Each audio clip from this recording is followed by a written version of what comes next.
Dieu l'a montré en vision, tout ça. Donc il a dit à ses copains, bon, restez dans le coin parce que l'Esprit de Dieu va venir sur vous. Et vous allez avoir une puissance avec vous qui va pouvoir vous aider dans votre travail. Et donc, effectivement, quelques jours après qu'il soit mort, 120 personnes étaient rassemblées là et ils ont eu cet Esprit de Dieu qui est venu sur eux, l'Esprit Saint. Et ils ont eu différents types de dons spirituels, qui est, il y a la sagesse, la science, les dons des langues, c'est ça, c'est classique. Mais aussi la prophétie, il y a la guérison, les miracles, etc., etc. Et donc il disait, ben, c'est ça qu'on va faire. Mais pour pouvoir accueillir l'Esprit de Dieu, il faut avoir fait votre travail de propreté. J'espère que vous êtes nettoyés. Parce qu'on va être comme un réceptacle qui doit être propre, sans péché, pour accueillir l'Esprit de Dieu. Et ça tombait bien, parce que pendant les mois avant, ben, j'avais fait ce travail de sanctification. Le Seigneur t'avait conduit, en fait. Je ne savais pas, mais avec cette liste, voilà. il y avait ce travail de purification, de sanctification. Et donc, ben, le vendredi, il dit, bon, ceux qui ont des maladies, venez, rapprochez-vous, on va prier pour vous, et ben, vous n'avez pas besoin de me dire ce que vous avez, Dieu, votre Père, il sait exactement ce que vous avez. Si c'est votre temps d'être guéri, vous serez guéri. Si ce n'est pas votre temps, vous ne serez pas guéri. Et s'il y a encore des choses à apprendre ou quoi. Alors, ben voilà, ben, il commence à prier pour les gens, et il prie, il est allumé, il parle de feu, de Dieu, je ne comprends pas trop. Je vois les gens qui commencent à avoir des réactions bizarres. Il y en a un qui rentre en transe par terre, l'autre qui commence à parler d'une voix manière, que je ne comprends pas. Et puis quelqu'un qui commence à avoir un fou rire, qui rigole, il ne sait plus s'arrêter. Je me dis, mais qu'est-ce que c'est que ça? Je me dis, est-ce qu'ils ont payé des gens pour faire une pièce de théâtre? Ils ont payé, c'est pas possible, c'est du cirque. C'est du cirque, c'est du cinéma, tout ça. Donc moi je me dis, mais attends, je rigole de tout ça. Et puis il y a une petite voix intérieure qui me dit, mais tu sais bien, il suffit d'être ouvert d'esprit. Juste ouvre ton cœur. Imagine que tout soit ça vrai. Ok, je vais faire l'effort. Alors je m'approche, le gars vient près de moi, il me prend ma main et il dit, rien qu'à moi, nous allons finir ce miracle maintenant. Et quand il dit ça, je sens des décharges électriques ici, là et dans mon cou, pendant quelques minutes. Je sens quand il prie. Je ne suis pas en train de me rouler par terre. Tu n'es pas par terre, tu ne tombes pas en transe, tout ça. Je retourne m'asseoir, très susceptible. Je me demande, j'ai senti pendant quelques minutes des trucs des décharges électriques. Quoi. Je me dis, putain, c'est quelque chose qui se passe, c'est bizarre. Voilà. Bon, je ne suis pas comme les autres là, mais bon, je retourne m'asseoir un petit peu. Qu'est-ce que c'est que ça? Et puis je me dis, je repense. Une semaine avant, j'avais essayé de diminuer ma dose de médicaments. Et les acouphènes, donc ces symptômes, les bruits intérieurs faisaient surface. Voilà, ils sont beaucoup plus forts. Donc je me dis, bon, ça va être assez facile pour moi de savoir si quelque chose s'est passé. C'est pas facile. Tout à fait. Je vais arrêter les médicaments et puis on verra bien. Donc le jour après, samedi, je ne prends pas de médicaments, on retourne à l'église.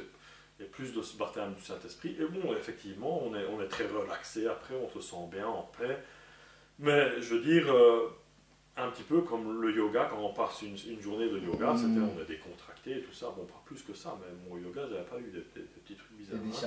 Des décharges électriques. Bon, et donc, ben voilà, après c'était encore le dimanche, rebelote, et on se sent bien, j'avais pas pris mes médicaments. Je me suis dit, bon, il faut le temps pour que les médicaments sortent du corps. Je ne veux pas tirer de conclusion trop rapidement. Et donc je partais pour le boulot le lundi matin, et je devais me lever très tôt, à 4 h du matin, prendre 3 avions, avoir ma réunion en Allemagne, et puis me relever à 3 h du matin et revenir prendre 3 avions, parce que les connexions étaient vraiment mauvaises. Et je savais qu'à cause de ma maladie, j'étais très sensible au bruit, à la fatigue, au stress, au sel, au café, à l'alcool et tout ça. Donc, quand il y avait trop de bruit et que j'étais hyper sensible au bruit, trop de fatigue et trop de stress, c'était catastrophe. Et donc, je savais que je vais prendre un jour de congé dans mon lit, rien faire avant de recommencer à travailler. Mais voilà, il y a plusieurs événements qui se sont passés. C'est que pendant ce voyage, j'ai commencé à lire la Bible. Et la Bible a commencé à parler. Comme si ce texte était vivant, ça me touchait, je lisais comme chose, c'est comme si c'était vivant. Et je découvrais en lisant cette Bible, quelque chose de fascinant. Je découvrais que la barrière à la vérité, c'est la connaissance scientifique qu'on croit avoir. Que toute la connaissance scientifique, c'est la barrière à la vérité. Toute la connaissance qu'on a sur le monde, c'est rationnel, c'est la barrière à la vérité. Et que la vérité, c'était simplement accepter ce qui était écrit textuellement là. C'était simple. Et ça me traversait. Et ça, je disais, Evelyne, il y a des trucs bizarres qui se passent là. Et voilà. Et puis après, je suis revenu de mon voyage, je n'avais pas pris de médicaments. C'est comme si je n'avais pas fatigué. Et tu te sentais bien. J'étais en pleine forme, comme si je n'avais pas voyagé. Je ne comprenais rien. Et depuis ce jour-là, mon énergie a augmenté et est devenue comme c'est censé être. Oui. Un être humain qui a plein d'énergie. Et les manifestations d'acouphènes. Tout est parti. Alléluia. Gloire soit rendue au Seigneur. Oh, merci Jésus, merci Jésus. Et donc, pour aller dans le sens de ce que je disais, tu commences à devenir finalement un ambassadeur de Jésus-Christ. Oui, donc après tout ça, après tous ces événements, je ne peux plus renier le fait qu'il y a une existence, une puissance qui est basée sur l'amour, un amour qui est guérisseur. Et je me suis posé beaucoup de questions en tant que scientifique. Est-ce que c'est juste un effet psychosomatique? Est-ce que c'est juste moi qui, en croyant en Dieu, peut faire ça dans mon cerveau comme un... Mais à la fin, ça veut dire quoi? C'est que si on accepte la croyance en Dieu, ça veut dire que c'est déjà un effort très très difficile à faire, accepter Dieu. Oui, et pour moi, à la fin, j'avais beau me tourner cette question-là, est-ce que c'est un effet juste psychosomatique parce que j'ai essayé de croire en Dieu? Mais non, j'ai tellement de doutes constants en moi que justement, je ne suis pas un allumé qui croit, je crois en Dieu, je vais être guéri. Non, ça, c'est pas comme ça que ça se passe. Toi, tu t'es beaucoup plus sur la défensive. En fait. Et donc, à la fin, j'ai dit, j'arrête. Maintenant, j'arrête de lutter. J'arrête de lutter. Poser des questions. Tout ce qui est dans la Bible, je fais l'expérience. J'ai fait l'expérience de beaucoup plus que ça, encore plus que ça. Et donc, j'ai pu vérifier que tout est vrai. Et donc, j'ai commencé à parler et j'ai vu se manifester des choses bizarres en moi. J'ai vu des gens, par exemple, une fois, c'était fascinant. Je rentrais du voyage, je prends un taxi et puis je monte dans le taxi et puis c'était un jour férié, je n'avais pas réalisé, et donc après quelques centaines de mètres, ça coûtait déjà 100 couronnes. Je dis, surpris au gars, ça coûte cher. Mais le gars le prend très personnellement, comme si je le traitais de voleur. Et il me dit, écoute, je ne vais pas appuyer sur un bouton, ni rien du tout. Donc, moi, je ne voulais pas le traiter de voleur, j'étais juste surpris. Quoi. Il a mal pris. Et donc, le gars l'a mal pris, et il y a quelque chose, il était inspiré, bon, je n'avais pas compris tout ça, mais bon, il avait décidé de m'emmerder. C'était son objectif. Donc sur les routes de 90 km/h, il faisait du 60 exprès. Et puis moi je lui disais poliment, écoute, voilà, c'est une route à 90, là, est-ce que tu ne pourrais pas accélérer un petit peu? Bon, il accélérait un peu contraint, mais on voyait l'irritation qui était présente, quoi. Une mauvaise atmosphère dans la voiture. Arrivé à mon village, il y a à peu près 6-7 casse-vitesses comme ça, qui sont éparpillées avant d'arriver à la maison. Et à chaque casse-vitesse, il arrête la voiture. Il arrête complètement la voiture. Quoi. Wow. Et puis, pas de tortue, quoi. Et il va tout doucement au-dessus. Il avait vraiment dans l'optique de me faire payer un maximum et de me rendre nerveux. Oui, de te mettre en colère. Et ça, il y arrivait très bien, parce que je sentais au début, la première casse-vitesse, je me dis, le gars il m'énerve, Je sentais ce manque de tolérance et cette envie de commencer à crier. Et puis j'ai réalisé, on est en combat spirituel. Et je me suis dit, bon ben Seigneur, donne-moi l'amour et la compassion pour ce monsieur-là. Et chasse tous les mauvais esprits qui peuvent t'influencer et inspirer cet homme et moi-même. Et arrivé à la maison, je paye très cher le taxi ce jour-là. Et puis je lui dis, écoute, je ne peux pas te juger, mais Dieu, il voit ce que tu fais. Et puis il le prend mal. Il dit, qu'est-ce que j'ai fait? Quoi? Qu'est-ce que j'ai fait? Et puis je lui réponds calmement, je ne peux pas te juger, mais Dieu, il sait ce que tu fais.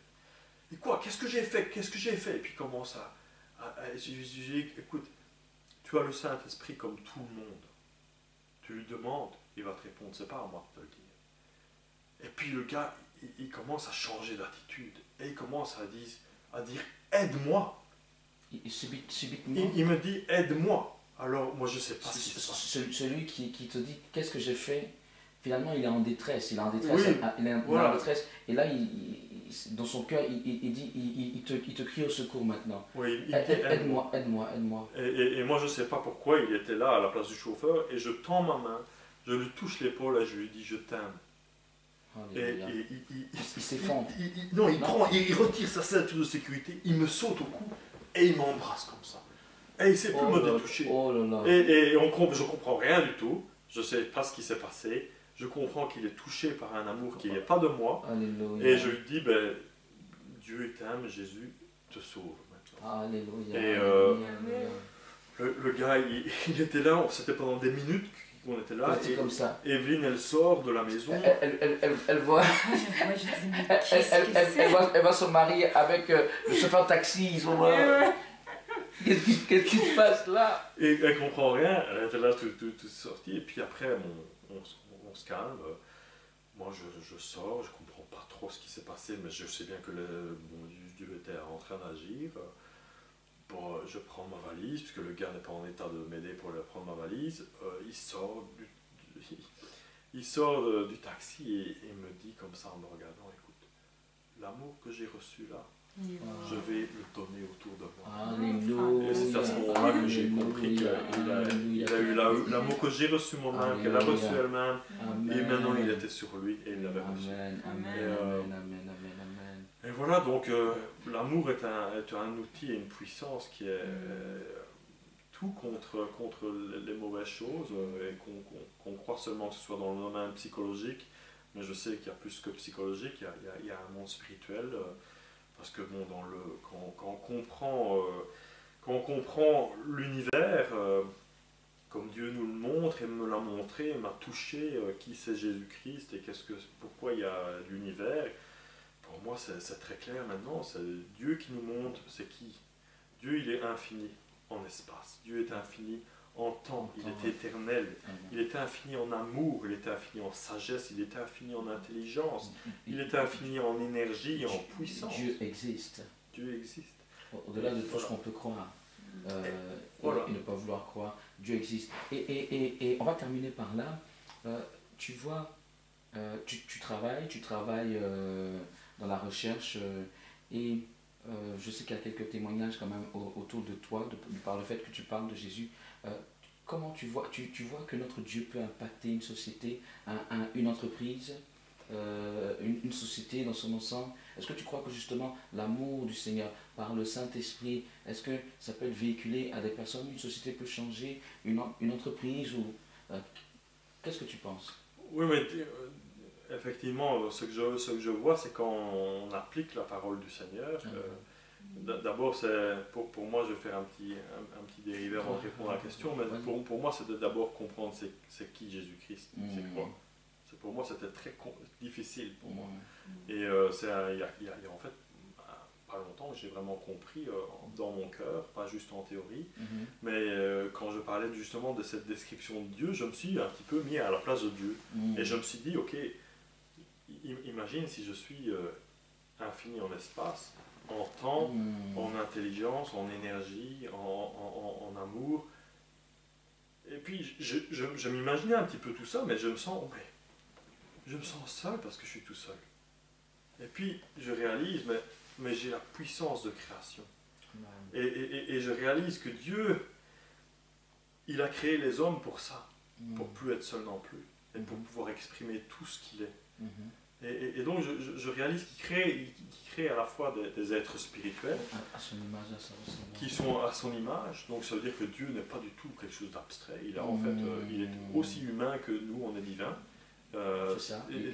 C'est assez une ressemblance. Voilà. Donc quand on parle avec lui, c'est comme parler à un ami, ou bien à un père, ou bien à tout en même temps. En gros, c'est pas une question de sexe évidemment, puisqu'il n'y a pas de sexe pour Dieu. Il n'est pas loin de nous.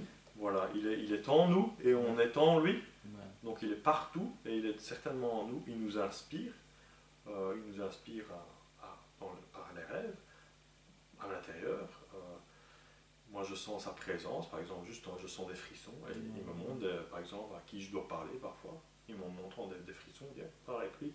ou bien il me dit ça vient de moi. Quand je regarde même des choses à la TV, des films, il peut te confirmer. Il me confirme ça vient de moi. Mais ça vient pas de moi. Voilà. Okay. Et donc, voilà, ça s'appelle le Saint-Esprit est en nous, et il entend toute personne, c'est pas quelque chose d'abstrait, c'est même très concret. Je dirais à tout le monde, l'Esprit de Dieu, il est en vous, il faut juste apprendre à l'écouter. Vous pouvez mettre des mots différents que les mots bibliques si vous avez envie, on s'en fout. Les mots de Dieu, vous pouvez les remplacer. Les mots de Jésus c'est un mot spécial.